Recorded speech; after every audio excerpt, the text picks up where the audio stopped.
எப்படி இருக்கீங்க? எல்லாம் நல்லா இருக்கீங்களா? நான் உங்கள் ஆட்டோ ராஜா ஜெகதீஷ் சிங்கிங். எல்லோரும் நல்லா இருக்குன்னு நான் எப்பவுமே கடவுளை வேண்டிக்குவேன். என் பாட்டு பிடிச்சிருந்தா லைக் பண்ணுங்கள், ஷேர் பண்ணுங்கள், சப்ஸ்கிரைப் பண்ணணும். மேலே பெல் ஐக்கான் வரும், பெல் ஐக்கானை கிளிக் பண்ணுங்கள். நல்லா சப்போர்ட் பண்ணுறீங்க. கொஞ்சம் சர்ப்ரைஸ் கூட பண்ணால் நல்லாயிருக்கும்.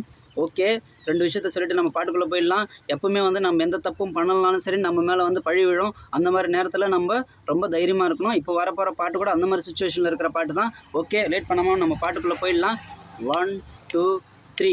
அந்த வானத்தை போல மனம் படைச்ச மன்னவனே, பனித்துளிய போல குணம் படைச்ச தென்னவனே, மஞ்சளிலே ஒரு நூல் எடுத்து விண்ணுக்கும் மண்ணுக்கும் சம்பந்தம் உண்டுன்னு சொன்னது யாரு? அது மன்னவன் பேரு.